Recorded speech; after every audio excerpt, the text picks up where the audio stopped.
한국은 지금 구정이 시작된 것 같아요. 구정 연휴가 시작됐죠. 아마 한국에서 있는 절기 중에 이 구정 때 가장 많은 사람들이 이동하는 것 같습니다. 친인척들도 찾아뵙고 또 새해 인사도 하고 좋습니다. 나라마다 이렇게 절기들이 있어요.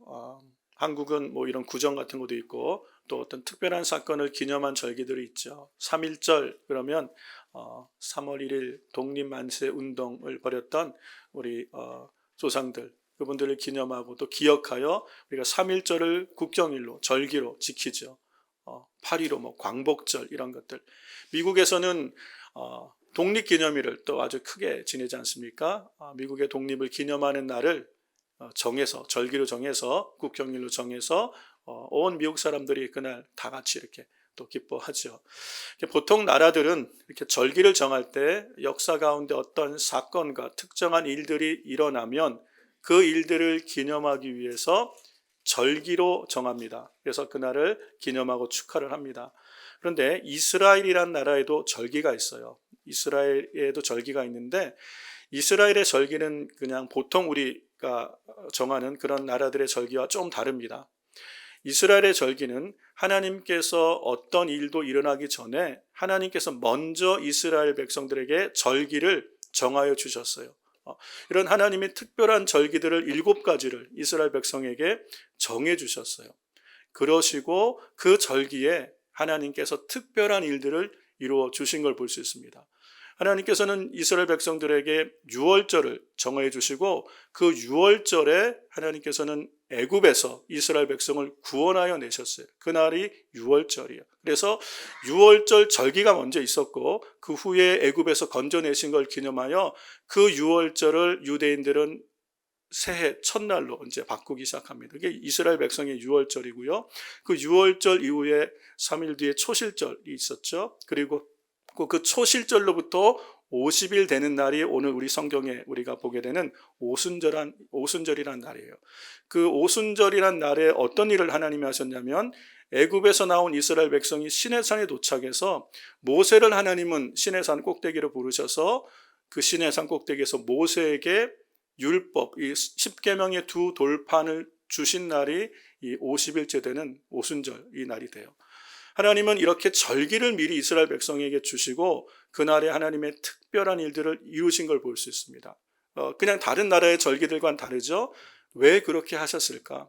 왜 다른 나라는 사건이 있고 그 사건과 그날을 기념하여 절기로 정하는데 이스라엘은 절기를 정해 주시고 그날에 하나님이 사건들을 통하여 하나님이 하신 일들을 이렇게 드러내세요. 왜 그러냐면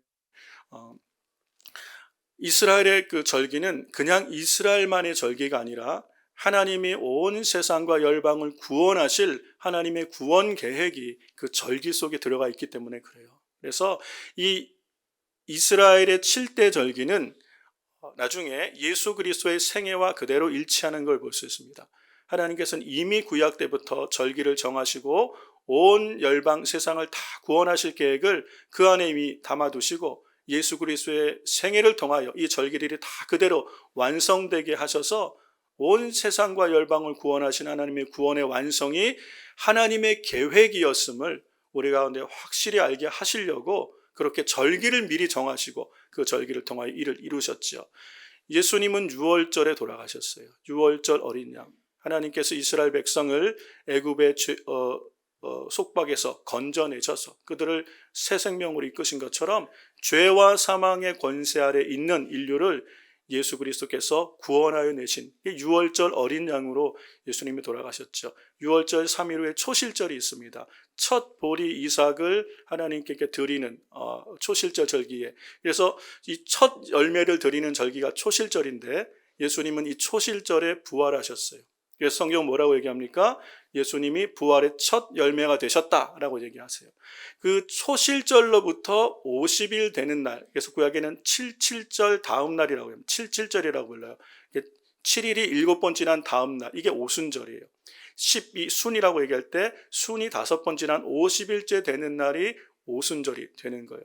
그때 성령께서 우리 가운데 강림하신 사건. 그래서 이렇게 절기 얘기를 지금 장황하게 드린 이유가 뭐냐면 하나님께서 우리 가운데 예수 그리스도를 보내신 것은 우연이 아니라 이미 구약 성경의 절기들 안에, 그리고 구약 성경의 곳곳에 그리스도를, 우리의 메시아를, 우리의 구원자를 보내실 것을 역사 가운데 예언하셨고, 그 예언고 약속하신 대로 그 성취로 예수님이 오신 것처럼 유월절 어린 양이 되셔서 우리를 죄와 사망의 법에서 구원하시고 하나님의 자녀로 삼으시고 우리에게 부활의 증거를 보여주신 것처럼, 성령님이 이 땅에 오신 것도 우연히 그때 마가이다 락방에 모여서 성도들이 열심히 기도하니까 성령님이 오신 것이 아니라 이미 성령님을 우리에게 보내주시겠다고 약속하신 성령께서 기다리는 성도들에게 오신 줄로 믿습니다. 그날이 오순절이에요.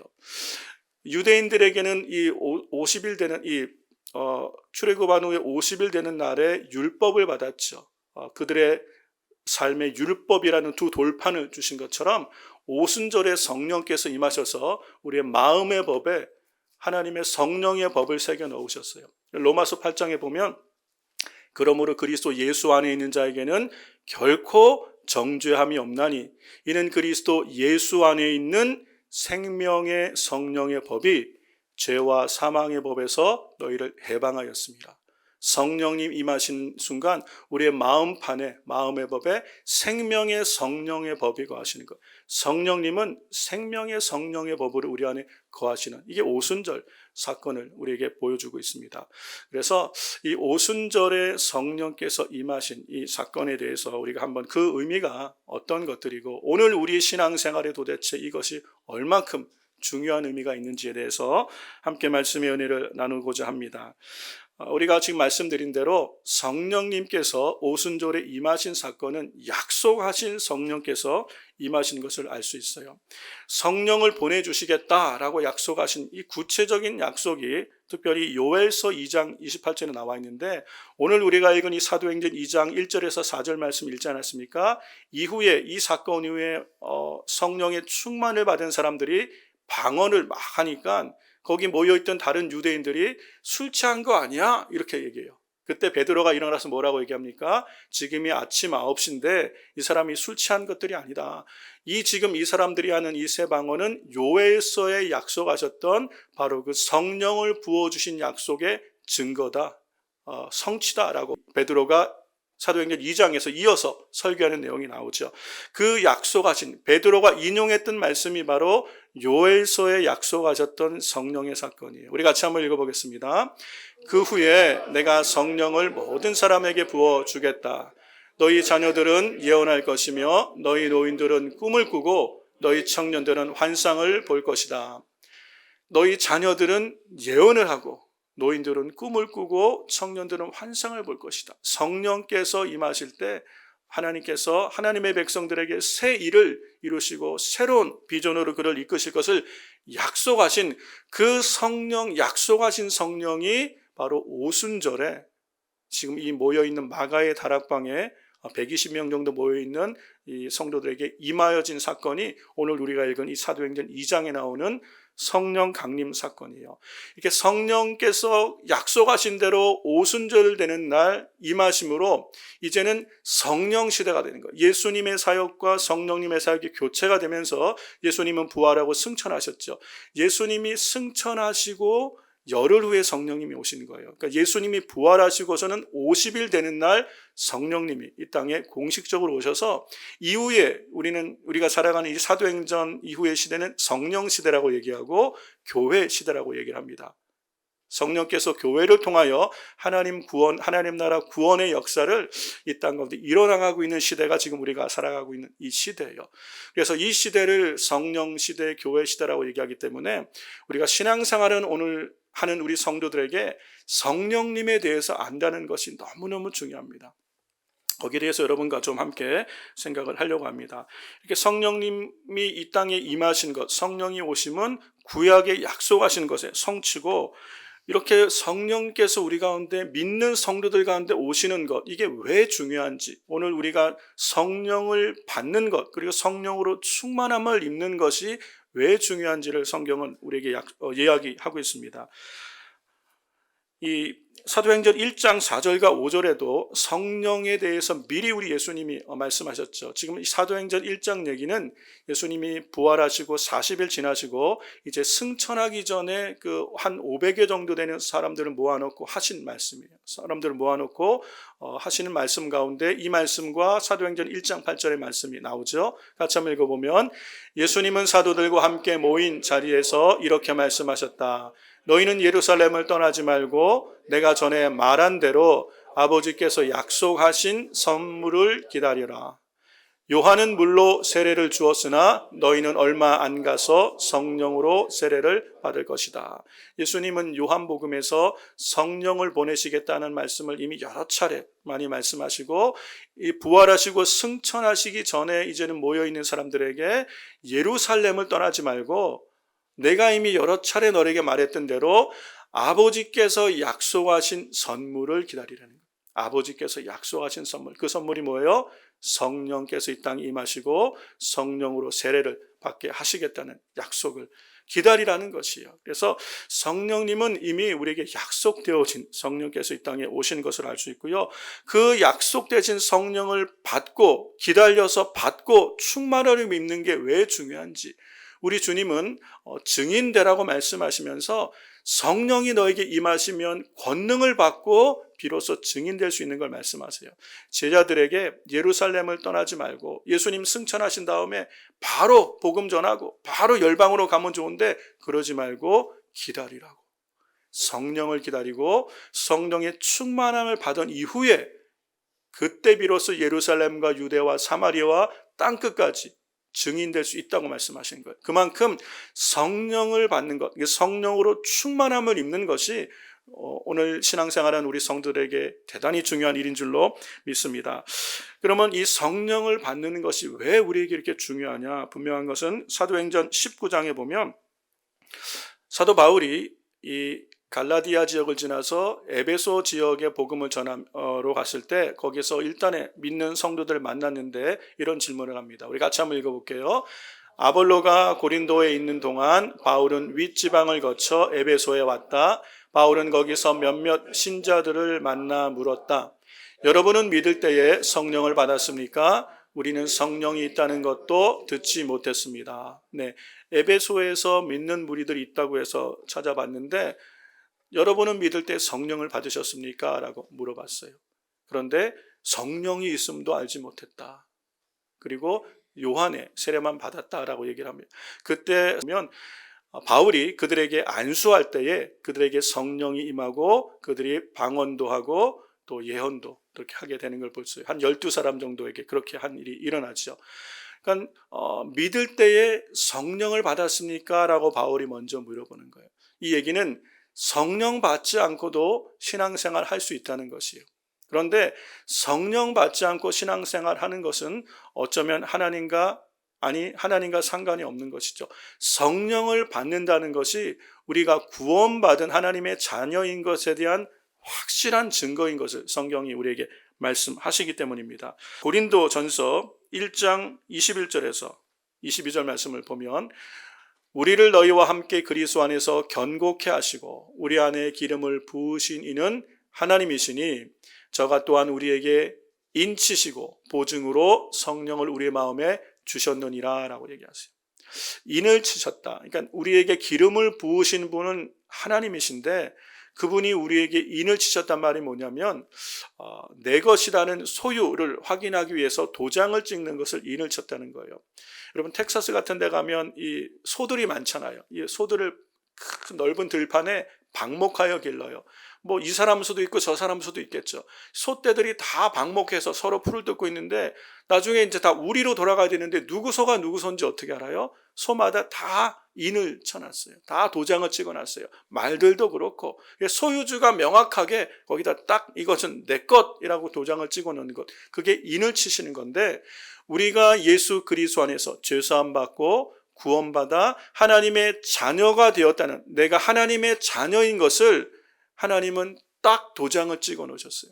인치시고 너는 내 것이다, 너는 하나님의 자녀야 라고 우리를 확실하게 인을 치시고 이걸 보증해 주시는 것으로 성령을 우리 마음에 주셨대요.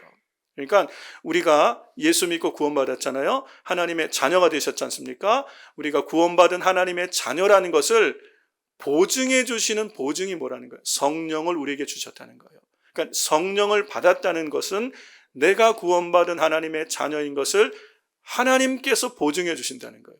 이거를 목사님이 보증하는 게 아니고 성도들이 내가 스스로 보증하는 게 아니라 내가 구원받은 하나님의 자녀인 것을 하나님이 보증해 주시는데 그 보증으로 우리에게 주신 것이 성령이라는 것이에요. 그러므로 우리가 예수님을 믿고 죄사함 받고 하나님의 자녀가 되는 후에 성령을 받았다는 것은 내가 구원받은 하나님의 자녀라는 것을 하나님이 확실하게 보증해 주신 건 줄로 믿습니다. 그 다음에 고린도 후서 5장 말씀에 보면 또 이런 말씀이 있어요. 우리가 이 육체의 집에 있는 동안 짐을 진 것처럼 탄식하는 것은 이 몸을 벗고 싶어서가 아니라 하늘의 몸을 입어서 죽을 몸이 영원히 살기 위한 것입니다. 이거 잠깐만 보세요. 우리가 이 육체 가운데 있을 때 탄식하죠. 이 육체의 짐을 진 것을 탄식하는 것. 그래서 이 육체의 몸을 벗어버리고 싶은 것.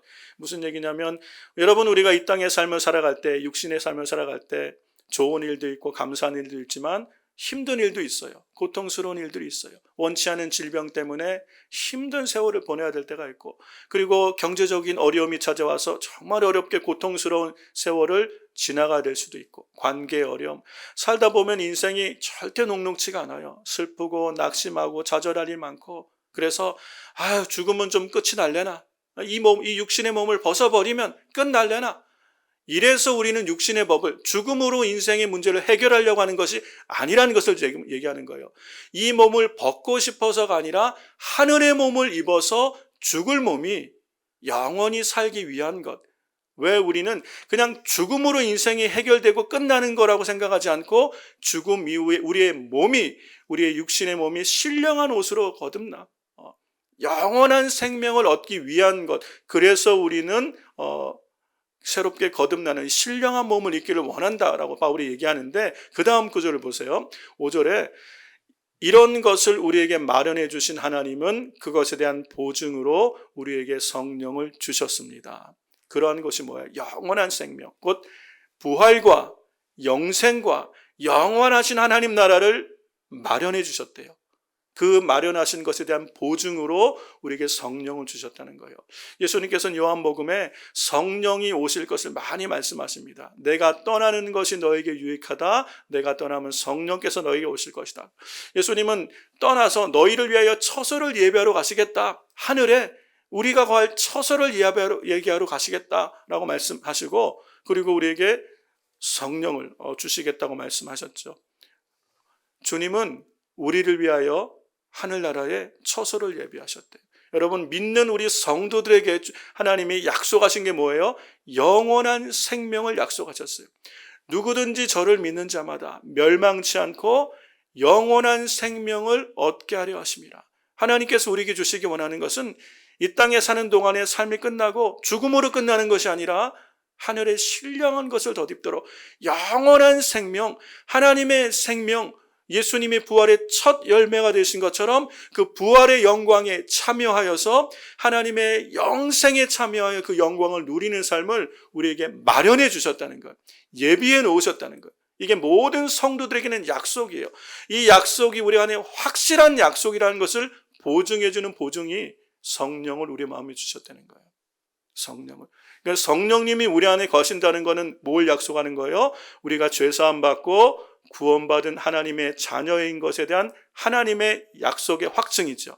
우리에게 약속하신 부활과 영생과 영원하신 하나님 나라가 우리의 미래라는 것에 대한 확실한 하나님의 약속의 보증이 성령이라는 것이에요. 그러므로 성령을 받는다는 것이 얼만큼 중요하고 이 성령의 충만을 받는 것이 얼마나 중요한지 몰라요. 우리가 이 땅을 살아가며 신앙생활하며 예수 그리스도 믿는 믿음으로 살아갈 때 우리 앞에 어려움이 있고 난관이 있고 장애물이 있을 때 낙심하지 않고 성도들이 힘을 내어 믿음의 선한 싸움을 계속 싸워나갈 수 있는 이유는 성령께서 우리 안에 계심으로 우리에게 약속하신 이 보증들이 확실히 이루어질 걸 믿는 믿음으로 우리는 성령님과 함께 이 믿음의 선한 싸움을 싸워나가는 줄로 믿습니다.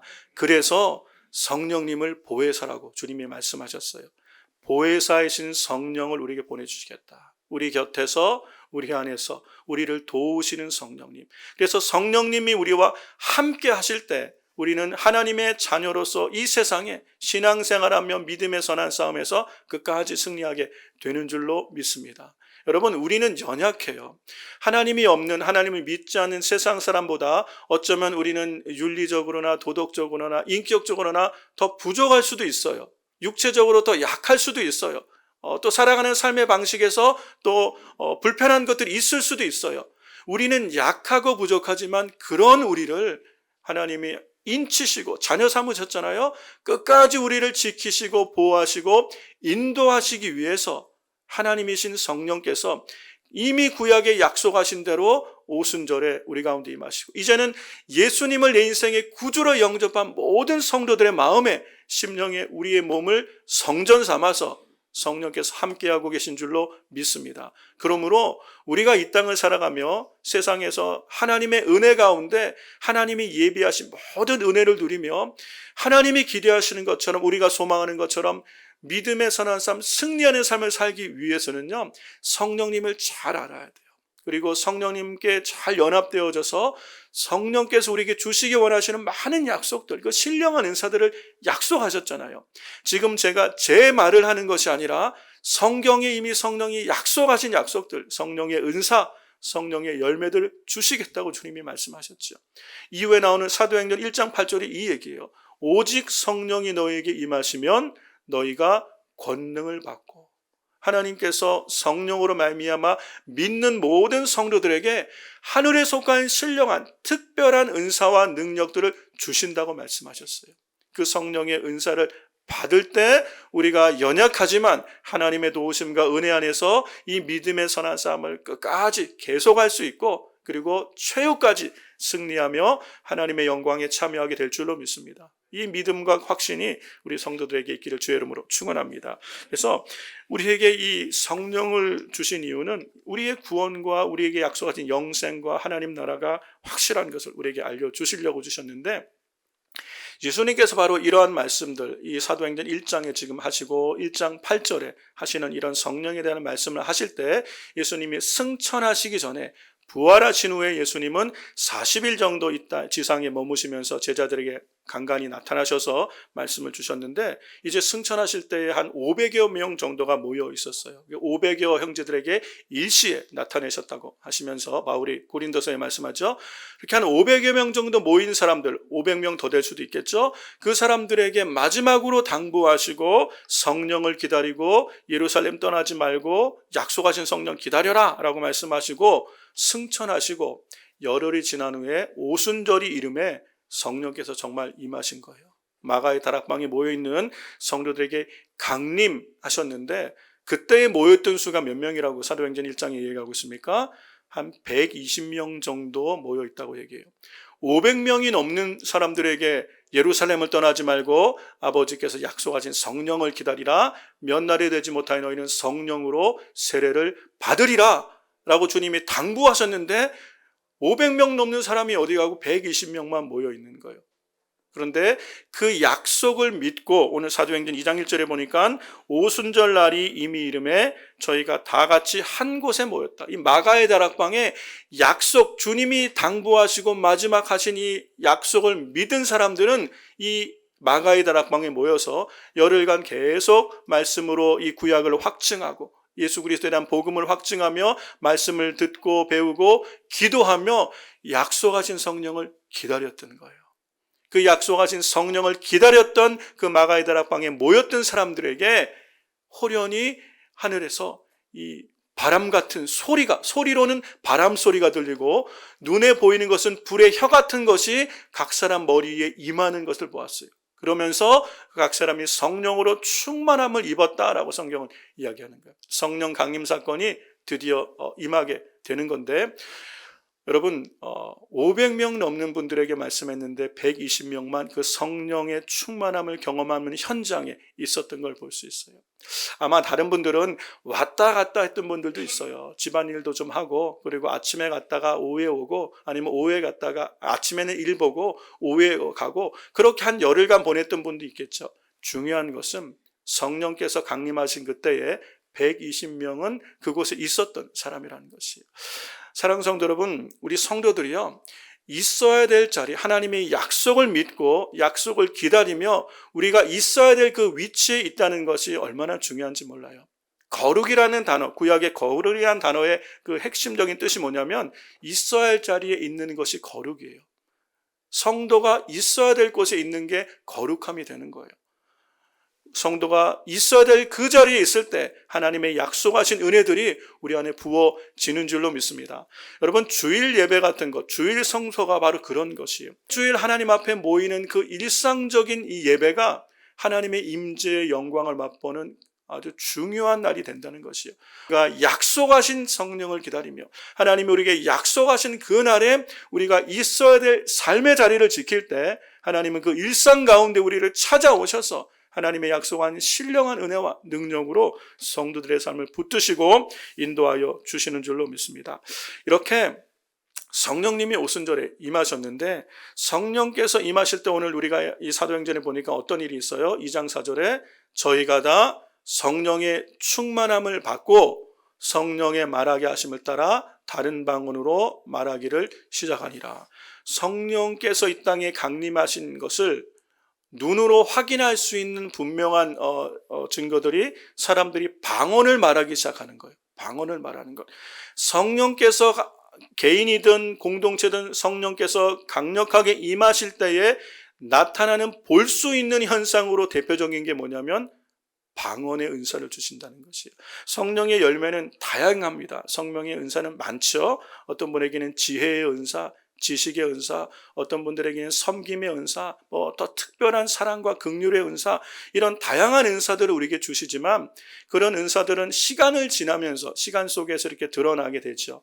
그런데 성령께서 임하셨다는 것을 단번에 알 수 있는 은사가 있는데 그게 방언의 은사라는 거예요.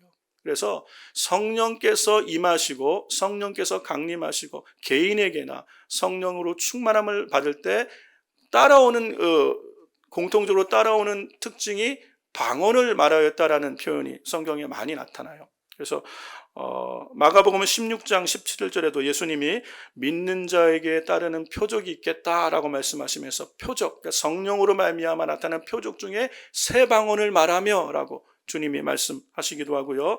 아까 우리 사도행전 19장에 에베소에 있는 사람들에게 너희가 믿을 때 성령을 받았느냐라고 물어봤잖아요. 성령이 있으면 알지도 못한다. 그럴 때 한 12명쯤 되는 사람을 사도 바울이 안수했더니 그들이 성령을 받고 방언도 하고 예언도 했더라라고 얘기합니다. 성령을 받았을 때 나타나는 특징이 새 방언을 말하는 거예요. 그러면서 사도 바울은 그 서신서에 방언에 대해서 생각보다 많은 말씀들을 우리에게 주고 계세요. 여러분들, 우리는 그 신앙의 배경이나 그리고 어떤 신앙 경험 따라서 방언에 대해서 긍정적인 생각을 하는 분도 있고 어떤 분들은 부정적인 이미지를 갖고 있는 분들이 있어요. 알아듣지도 못하는 말을 자기 혼자 달달달 하고 되는 거, 이게 유익한가? 이게 교회에 덕이 되나? 이렇게 생각할 수도 있고, 저게 진짜 성령이 주시는 방언이 맞아? 그렇게 의심이 들기도 하고, 그렇죠. 그래서 방언을 받았다가도 이거 괜히 남한테 피해가 되는 거 아니야? 안 하는 분도 있고 그래요. 여러분, 내 개인의 생각과 다른 사람들이 어떻게 생각하는 것, 사람의 견해보다 성경은 방언에 대해서 뭐라고 말씀하시는지를 정확하게 아는 게 필요해요. 우리가 구원받은 하나님의 자녀인 것을 확실하게 보증해 주시기 위해서 성령을 주셨다고 말씀하셨어요. 그죠? 그러면 성령을 받는 것이 맞아요. 그렇죠. 성령 받지 않고 난 예수님이면 충분해. 그냥 예수 믿고 구원받아서 신앙생활 할래. 예수님까지가 아니라 성령으로 우리 가운데 확증하셨다 그러면 성령을 주시옵소서, 성령의 충만을 받는 것이 맞죠. 그렇게 성령 안에서 우리에게 다양한 은사를 주시고 권능을 주시겠다고 약속하셨으면 성령이 주시는 능력을 받는 것이 맞아요. 그리고 성경에는 사도 바울도 이 방언의 유익함에 대해서 많이 얘기하고 있어요. 내가 너희보다 방언을 더 많이 말함을 감사한다라고 얘기하고, 또 바울은 어떤 데서는 내가 마음으로 기도하고 영으로 기도한다. 그러니까 우리가 입술로도 기도하면서 방언으로도 기도하면서 이 방언 기도의 유익이 굉장히 많다는 거예요. 그렇기 때문에 방언 기도가, 방언을 말하는 것이 사도행전 이후 신학교회를 사랑하는 우리 성도들에게 유익함이 많기 때문에 성경으로 이게 방언을 주셨고, 그리고 방언을 말하라고 이야기하고 있는 것이죠. 그렇다면 오늘 우리는 우리의 신앙생활, 사도행전 이후에 성령님과 함께한 우리의 성도의 신앙생활을 유익하고 풍성하게 승리하는 믿음의 삶을 살기 위해서는 성령의 충만을 사모해야 되고, 성령의 말하심 따라 방언으로 기도하는 은혜가 있어야 돼요. 그 유익이 있어야 돼요. 제가 경험적으로 이 방언 기도를 통해서 보니까 성경에 나타난 말씀들을 통해서 3가지 정도의 분명한 유익이 있습니다. 이 말씀 나누고 말씀을 정리할 텐데, 로마서 8장 26절에서 27절 말씀을 같이 한번 볼게요. 우리 세번역 성경으로 보겠습니다.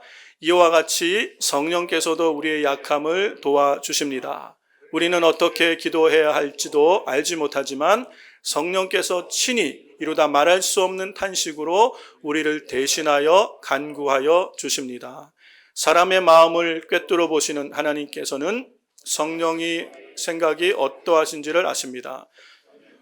하나님의 뜻을 따라 대신하여 간구하시기 때문입니다. 성령께서 하나님의 뜻을 따라 성도를 대신하여 간구하시기 때문입니다. 여러분, 방언으로 말한다, 방언으로 기도한다는 것은 우리 안에 계시는 성령님께서 우리를 대신하여 기도하시는 것이죠. 우리는 어떻게 기도해야 될지를 모를 때 살아가다 보면 여러분, 인생이 참 힘들 때가 있잖아요. 낙심될 때, 좌절할 일도 있고 두려워할 일도 많고, 정말 힘이 들어서 입술이 벌려지지 않고 주여라는 말도 하기가 너무 힘들고 마음이 어려울 때가 있지요.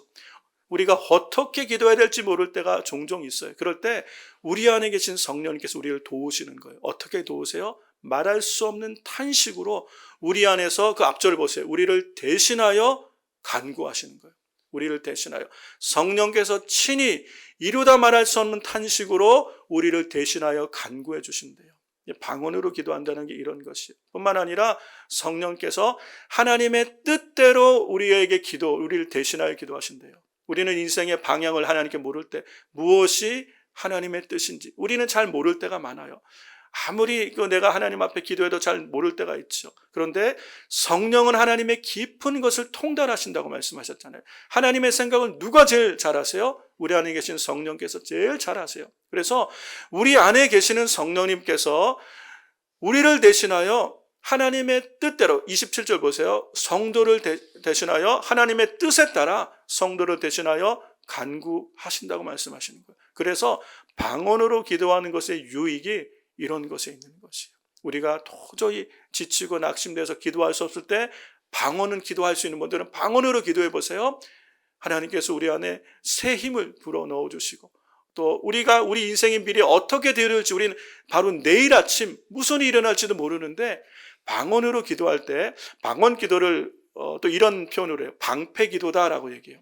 우리 앞에 일어날 일들, 사람들은 알지 못하지만 성령님은 아시잖아요. 우리 안에 어떤 일이 있을지. 성령으로 기도할 때 일어날 일들을 막아주시고, 또 성령께서 대신 기도해 주심으로 길을 열어주시는 성령의 도우심이 이렇게 나타나는 거예요. 그래서 방언으로 많이 기도하는 것이 성도들의 삶에 얼마나 유익한지 몰라요. 하나님의 뜻을 구할 때, 내가 깊이 기도할 때 어떨 때는 말씀을 통하여 깨닫게 하실 때가 많죠.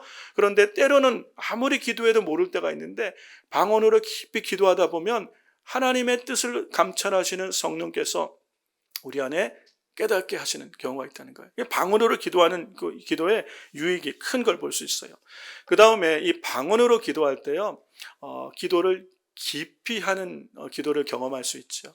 여러분, 내가 하나님 앞에 새해는 뜻을 정해서 한번 열심히 기도해 봐야 되겠다. 내가 하루에 1시간 기도해 보겠다라고 시간을 정해서 열심히 그냥 부모님을 위해서, 또 자녀들을 위해서, 가족들을 위해서, 또 사업을 위해서, 교회를 위해서 열심히 기도하고 시간 딱 봤는데 5분 지났어요.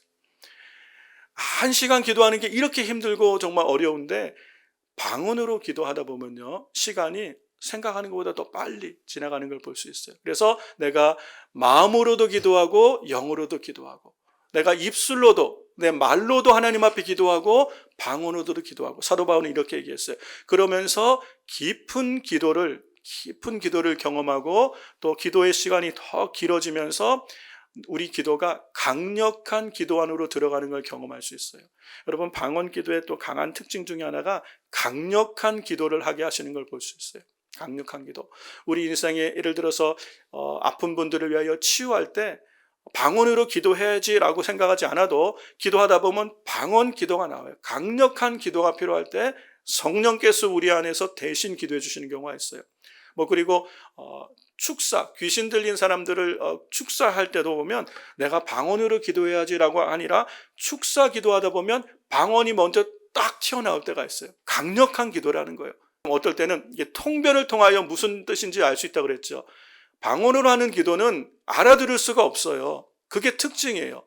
나도 못 알아듣고 주변 사람도 못 알아듣고 심지어 마귀도 알아듣지 못해요.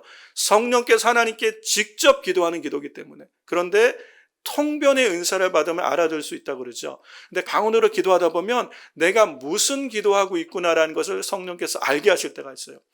강력한 기도가 필요해서 축사하거나 치유를 기도할 때, 이 방언으로 기도할 때 성령께서 사람 안에 들어있는 귀신이 어떤 귀신인지를 해주시는 경우가 있어요. 두려움을 주는 영, 막 기도하는데, 방언으로 기도하는데 이 사람 속에 지금 두려움의 영이 이 사람을 붙들고 있다라고 깨닫게 하시면, 축사 기도 같은 경우는요, 정확하게 이름을 부르며 기도하는 게 중요해요.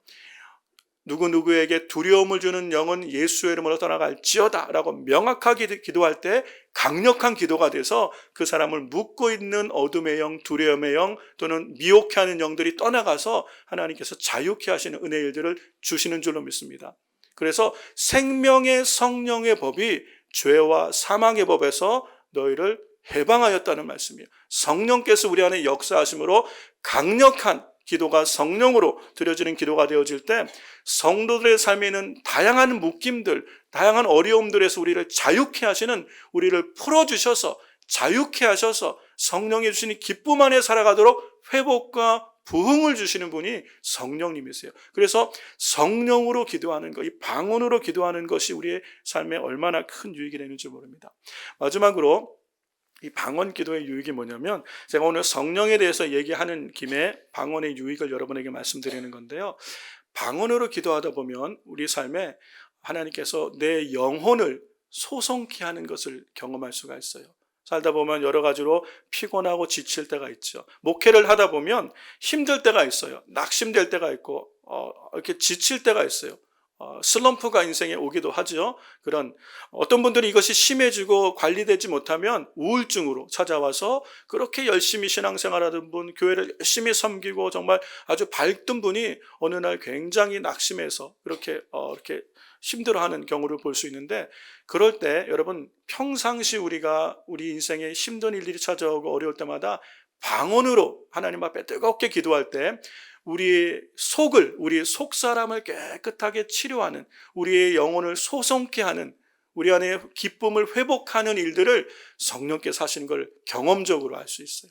경험적으로. 그래서 방언 기도를 여러분 할 수 있는 분, 방언을 받으신 분들은 이 방언 기도 이거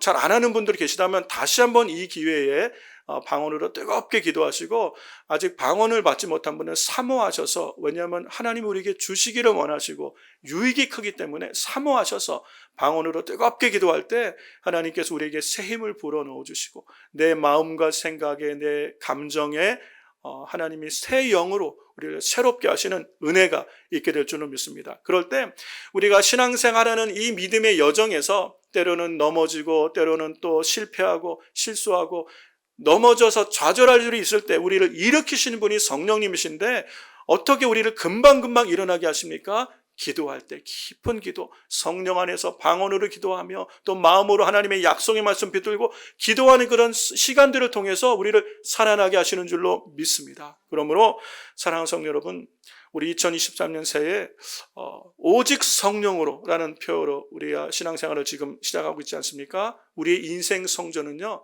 성령께서 임하실 때 회복되고 세워지는 줄로 믿습니다.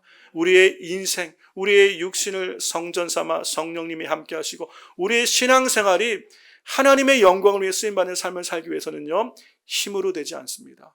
능으로 되지 않아요. 우리의 열심만으로 되는 것이 아니라 오직 하나님의 성령으로 되는 줄로 믿습니다. 성령으로 충만함을 입을 때 우리의 삶이 세워지고 우리의 가정과 일터와 교회가 하나님의 능력 안에 세워져서 예수 그리스도라는 진리의 터 위에 세워지는 집이 되어질 때 절대로 무너지지 않고 끝까지 바로 이 믿음의 선한 싸움에서 승리하며 하나님의 영광을 세상에 나타나는 축복의 통로로 살아가는 성도들의 삶이 될 줄로 믿습니다. 이 약속과 이 은혜가 우리 순전하게 성도들의 삶에 함께 하시기를 주의 이름으로 축원합니다.